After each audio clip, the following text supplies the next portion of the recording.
اسمي جلال الخضيري، أنا بعيش في طوباس. سنة 2004 اتلقيت دعوة لأروح لإسطنبول بصفتي مدير مدرسة. كان في مؤتمر انترناشونال لمدراء مدارس عن التربية من أجل السلام. خلال المؤتمر سمعت واحد عم بحكي عن شعوره وإحساسه لما فقد ابنه. ما بعرف هذا الشخص أو الشاب هذا منين، بس من خلال حديثه بيحكي إنه فقد ابنه خلال انفجار في باص. فتوقعت إنه أكيد في منطقتنا عنا بفلسطين في إسرائيل. فعلى طول رحت للشاب بحكي له مش بحاجة إنك تحكي كثير عن قديش صعب تفقد ابنك، لأنه كلماتك خلتني أرجع بذاكرتي شو صار معنا بال67. أنا كمان فقدت أخوتي 2، أخوي هشام وأختي أسماء في حرب 67.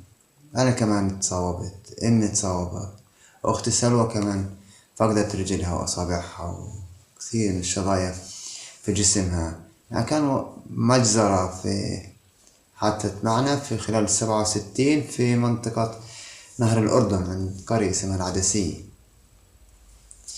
في نفس الفترة تلقيت دعوة لانضمام لجمعية بيشتغلوا فيها إسرائيليين وفلسطينيين اللي فقدوا أحد أعضاء الأسرة بسبب الحرب، بسبب الصراع.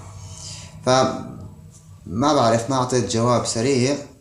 كنت أفكر إنه من قبل 2004 أنا كنت بس عمالي بفكر شو بقدر أعمل للحياة الإنسانية، لأنه حاسس إنه فيه كثير أشياء جواي لازم أعملها، لكن مش لاقي العنوان الصحيح. ف تلقيت الدعوة من أحد أعضاء الجمعية. رحت على الأول لقاء كان في القدس. صحيح يعني كان وضع مش عادي، وكأنه في حلم. معقول هدول بشر عادي بيحكوا مع بعض عن آلامهم، عن كيف ممكن يحموا الآخرين من أنهم يتذوقوا نفس الألم. بس إذا كان حلم ما حبيتش أصحى من الحلم، بس إذا كان حقيقة فبالتأكيد هذا هو العنوان الصحيح اللي أنا من خلاله ممكن أشتغل بكل قوة حتى أمرر الرسالة اللي هي الفقدان صعب جدا. فكان فيه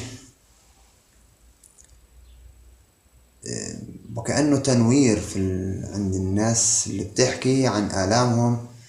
مرأة إسرائيلية ومرأة فلسطينية بيحكوا قديش صعب الفقدان، وبنفس الوقت ما انحصروا بالفقدان، حابين يحكوا عن قضية كثير مهمة، إنه قديش مهم إني أحمل آخرين من الفقدان. هاي رسالة بعتبرها رسالة مقدسة، إنه كيف أنا أحمل آخرين، أكون شريك مع الناس بحماية نفسه من الألم.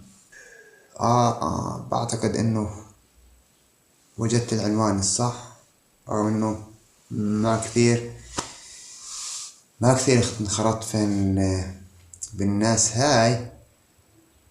بس بعتقد بهذيك اللحظات إنه وجدت العنوان اللي كنت أبحث عنه طول الفترة اللي ماضية.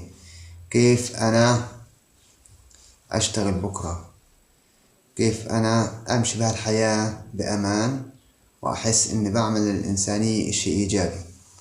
بتخيل كيف شعب بدون أمل وين ممكن يروح،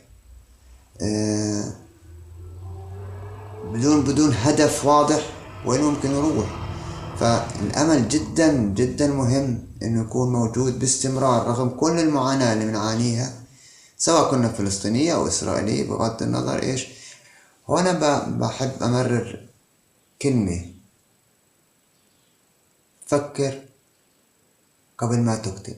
هاي الكلمة للجندي الإسرائيلي: فكر قبل ما تقتل. إنه في تستنى هذا الشاب يرجع البيت.